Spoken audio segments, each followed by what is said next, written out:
What's going on, viewers and subscribers? Jay Sybil from SNNTEC, and today we have a case for the Galaxy S4 called the Spigen SGP Neo Hybrid.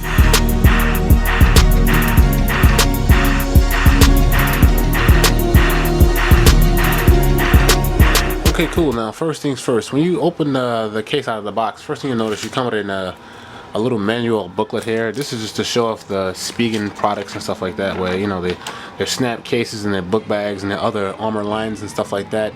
You know, it's all good. And it actually come with these nice little home buttons that I'm actually going to add on to my Galaxy S4. So basically, I guess you can match whatever case color you got. So once I get mine on, I'll probably go with the white or the black, whichever looks more appealing with the case that I got. And to see this case comes in about, I think, 5 different colors. We have about the Dante red, we have the Infinity white, we have the Redton yellow, we have the metal slate, and the color that I have right here, which is the satin silver. So these are the 2 colors that I get. Now, the thing about this case, it's a 2-part case and it's very thin. This is the reason why I specifically chose this case over the CDO ActiveX, which I usually get when I get my Galaxy devices. And the negative side about it has virtually no lip. So once I put this face down, the lip is very thin. So, you know, if I fall on an uneven surface, like, you know, such as gravel, I think I'll be screwed. But for the most part, if it falls on a flat surface, I'd be cool. Now, it's a 2-piece case right here. You know, you got your soft touch rubberized back, and you have your what appears to be metallic, but it's actually pretty much plastic. But it looks very sleek and sexy, and I like here that on the sides here that they left the cutouts, so that way you won't affect the clickiness of the device.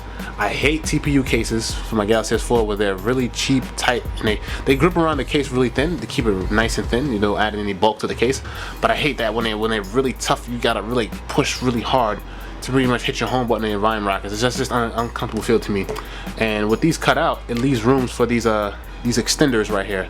I'm gonna focus right here so you can see.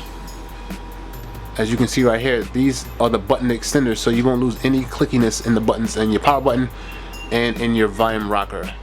So that should be a pretty good case. Also, interesting thing to know, the case also instructs you, just to give you guys a heads up, the case also instructs you how to properly put this case on. It advises you not to do it this way. Do not insert your case where you put this on first and then this second. That's the wrong way of doing it, and you may damage this plastic band. What they want you to do is take it out of here, and they want you to insert the plastic band around the TPU soft touch back together like that, and then insert the phone into the case like so. So that way you won't damage the plastic, and it's right on it. It's lifted right on there. So this case feels very sleek, it feels very sexy, it almost adds virtually zero bulk to the phone. Like, I feel like I have the phone almost naked raw as is out of the box, which the prefer I like it. It kind of has that an iPhone 4 effect where you got that metal band, and it feels that way, especially with the color that I chose in the satin silver color. So, you know, I thought that was pretty good. And like I said, I lose no clickiness. It actually feels a lot better than holding the phone raw. With the phone raw in my hand, it feels like the buttons are a little bit too recessed to the phone. Not a bad thing, but it's not, you know, really comfortable for me. And with these button extenders right here, it adds a lot to the clickiness, and it doesn't take away from it. Now I'm going to show you how it looks face down. Okay, to give you an idea of how much lip protection you have, I'm going to show you guys right here how much this phone is going to protect the screen from touching the surface. I'm going to lift it up just a little bit to show you. You don't really get much lip protection, but for the most part, if you fall on a flat, even surface, this should stop the screen from making direct contact to the ground, and you can rest your phone face down and not have to worry about your screen rubbing against any type of surface. Now to show you more of the accents on the phone, I'm going to show you too, on the band you have this nice little Neo Hybrid logo, so that's pretty stylish looking. And on the back you have the 13 mega, which is the 13 megapixel camera, and you have the Spigen logo right there on the side, which is very minimalistic. It's not too much design, it's nothing crazy. You have the speaker grill cutout, and you have the cutout for your charger and for your mic. Now, for the most part, when I was reading other reviews of other people who bought this case online, they say the stock charger should work pretty fine when you connect your phone to plug it in for a charger, but you may have problems with third-party chargers. Now, don't quote me to that because I don't have any third-party charger, but that's what I've read from other reviewers, so you might want to keep that in mind when buying this case. But for the most part, The S4, at least for Verizon, because I just got mine about last week ago, it's fairly new, and I don't need any third-party chargers after the moment, but that may be a concern later on down the line if my stock charger ever catch any issues. Now I'm going to compare the lip on this case to my CDO Active S on my Galaxy Note 2 to give you an idea of the thickness in the lip. My Note 2 will probably be better off taking a full in comparison to this case right here. And let me pull up on the side to give you a better idea what the lips look like. So you can see how thick that lip is. The Note 2 CDO Active S case, it kind of wraps around and it's much more thicker. Look at the top of the phone right there. You see how the Note 2 kind of wraps around?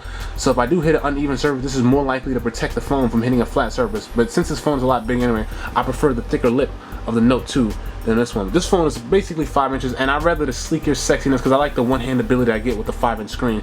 So that's why I prefer to go with this Neo Spigen Hybrid X. So, not Hybrid X, I'm sorry, Neo Hybrid. Anyway, that's my little case review of the Spigen SPG Neo Hybrid for the Galaxy S4. Let me know what you guys thought about it, and let me know what you would give it as a score. I'm gonna give it a quick score real quick because I almost forgot to mention that. I would rate this case for the Galaxy S4 about a 4.5. It meets my needs as opposed to when I have cases like these. Soft touch and the hard exoskeleton shell on the back, but in this case, it has a soft touch all around and a little hard plastic, you know, I'm not going to say exoskeleton, but the nice little plastic shell on the side as a band, which keeps the thing nice and neat. And also, I think it expunges the problem when you have TPU cases over time. They start to expand out like this. See this right here? And they start to kind of get this nasty little edge. So after a while, when this case, you know, goes through time and it starts getting wear and tear on it, the edges will start to pull out like that and it starts to become more and more permanent. You won't get this problem here with this case because of the plastic bend around it. See, it won't pull or bend. Anyway, let me know what you guys think. J Silver from SNNTEC. I'm out, y'all. Later.